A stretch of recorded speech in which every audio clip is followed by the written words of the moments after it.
Alright, what's going on everybody? Welcome back to another video here on the channel, and today I want to talk about Pokemon Scarlet and Violet, which are the two newest Pokemon games that have come out. They just actually recently released. I'm sure a lot of you, especially if you're watching this video, have already played the game, you've put a little time into it, maybe you've even seen some of the issues that I'll be talking about in today's video. Most people don't know this, but I'm actually a longtime Pokemon fan. I've been a fan of Pokemon for, probably 2 decades almost now at this point, right? Give or take a couple years. It's been a long time. I've been playing Pokemon since Fire Red. That was my first Pokemon game I played. I have since played a shit ton of the Pokemon games, and I watched the show. You know, I've had the toys and the cards, and I love Pokemon. It's one of my favorite gaming franchises of all time, and that's why I want to talk especially about the issues in today's video that we'll be talking about. These issues, for me personally, have really turned me off of buying the new Pokemon, which sucks, because before we even get into the issues of this video, really, I want to give this game some of its flowers, because people who've played it have said that the gameplay is really good, it's fun. I'm not here saying that this is a bad game or anything, but there is some inherent flaws with the game that need to be fixed, and they need to be talked about. And honestly, man, these issues alone have been something that have held me off of buying this game, you know? I mean, this is something that before it released, I was talking with my friends about, and we were talking about getting it and things, and I'm just at this point now where I want to hold off a little bit, see if there's going to be any patches, any fixes for a lot of the things that I'll be showing you guys today, and then we'll kind of talk about it from there, you know, see if that's something that I want to get into. But the new Pokemon games are riddled with problems that need to be talked about, and honestly, you know, I know how the Pokemon community is. A lot of you out there, you're going to make excuses for the Pokemon company and for Game Freak and all the people who worked on this product. You'll tell me that, oh bro, it's Pokemon, there's always been problems with the games. What do you expect? The graphics have never been insane, bro. You'll deflect any criticism that I make about the game because you want to, for some reason, protect this company, or I should say these companies, because realistically a lot of this comes down to being Game Freak's fault, but the Pokemon company itself should notice problems like this with their product and push for more fixes in the first place. So today I'm going to do a little bit of a showcase of some of the things that have really turned me off of buying the new Pokemon games. Now, the first thing I want to talk about here is the graphics. And I already know, you know, Pokemon fans, oh, but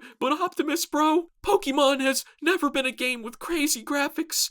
What are you mad for, bro? And I get it, right? I understand that. Yes, you're right. Pokemon has never been a game franchise where you're playing it for the graphics. That's not the argument at hand, though. But this, dude, this is what we're defending. It is 2022. And you're telling me that this is the best they could do graphically. And I get it, right? The gameplay is what really matters. The graphics, it's not that deep, Optimus. You know, you shouldn't expect too much out of them. But dude, it is the year 2022. At the end of the day, this should not be how video games look. I mean, let's be honest here. There is genuinely mobile games that have better graphical quality than this $60 AAA title from Game Freak. This is a company that makes God knows how much money in all reality. Like, I mean, if you want to talk about the Pokemon company, you want to talk about how much money Pokemon in general makes, they made a record $1.6 billion with a B in sales. That's how much the Pokemon company sold last year. Net profit of $325 million.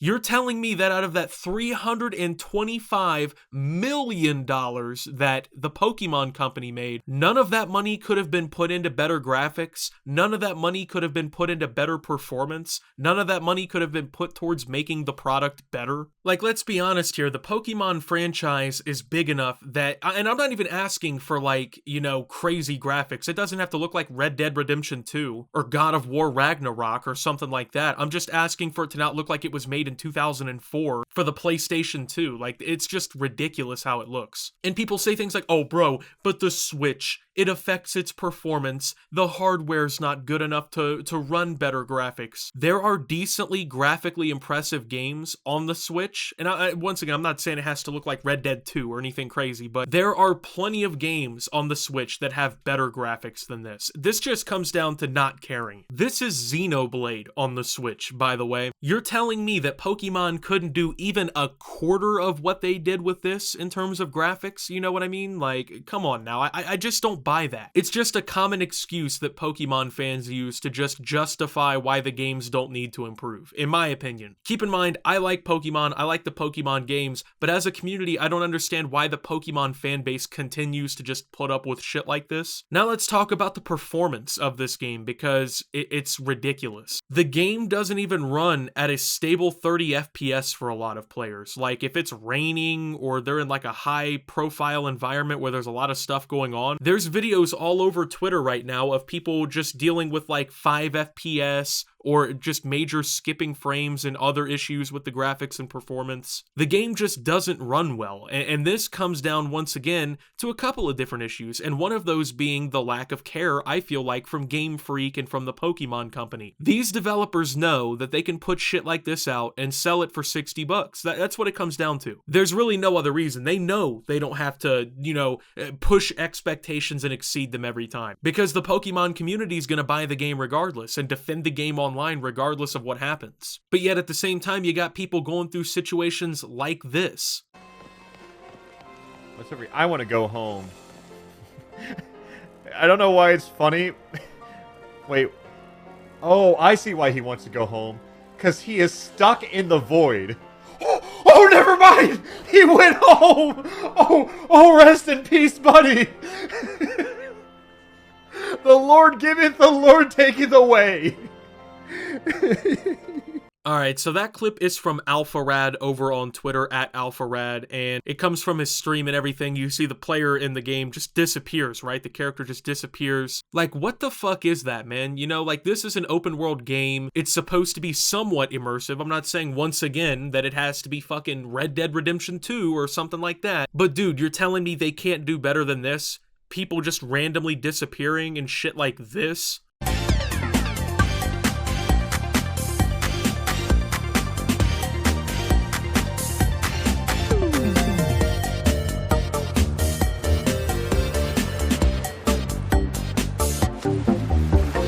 Yeah, that's people just floating around in midair where, like, your bike or your Pokemon or whatever doesn't spawn in underneath you, right? You just float through midair. And yeah, these things, oh, Optimus, they don't hurt the game, bro. They're just harmless glitches. Yeah, but dude, if there's 9 million harmless glitches in the game and it doesn't perform well and the graphics aren't impressive, then what other excuse are you really gonna make for shit like this, man? Like, this is, once again, it would make sense if it was like a $10 game, right? But it's not. It's a $60 product. This is a AAA game. This is a $1 billion product, Pokemon in general. There is no excuse for shit like this to happen constantly for everybody, and for performance issues to be just swarming players, And some of this comes back to an issue with memory leaking, apparently. So that has happened on a few other Switch games, I believe, where like memory leaking causes instability and like performance issues with the game and everything. But it's just insane to me, like, how shit like this is just overlooked by gaming communities and people just don't care. Like, yeah, I'll pay $60 for this and deal with this. You can ask these studios to like make better products, right? Like, you don't just have to settle for the bare minimum, which is what a lot of this is. And keep in mind, man, like, I'm not criticizing the entire game, because I realize it probably has great gameplay. People are giving it good gameplay reviews and saying that it's fun and everything, so that's not the issue here. It's still a serviceable game, but these are still problems that you can call out and criticize even if you enjoy something. The Pokemon community needs to realize that you don't have to just blatantly and blindly defend these corporations for giving you the bare minimum effort in certain areas of the game, especially when those issues that they basically gave zero attention to end up creating, bugs and glitches in the game, or creating performance issues and other problems that the user has to deal with.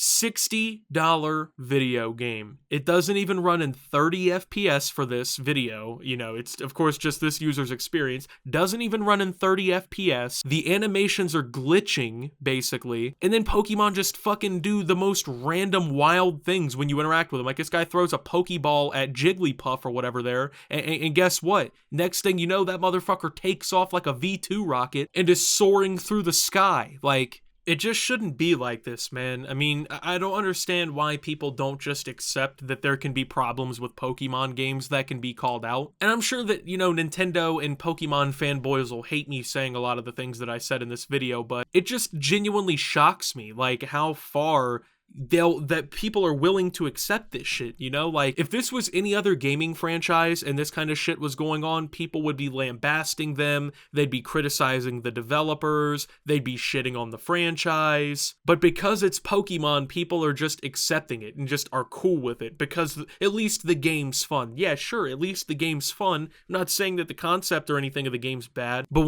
why are we dealing with this kind of shit? What's going on here, I don't know. There's a lot of performance issues, there's graphical problems, just a bunch of glitches and bugs. These things just really turn me off of buying this game, especially for $60, I feel like I've been burned enough for $60, like on multiple different games. And do I really want to get burned again? Like, yeah, sure, the game might be good. That is, if it runs on my Switch properly. I don't know. I don't see the excuses. I just don't see why people continue to put up with shit like this. So anyway, with that being said, thank you guys for watching. If you did enjoy, make sure to leave a like, subscribe if you're brand new around here on the channel, follow me over on Twitter and Twitch at @SubToOptimus. Make sure to check out Shoptimus down below, and until my next video, guys, this is Optimus, talking about the issues with the new Pokemon games, and signing out.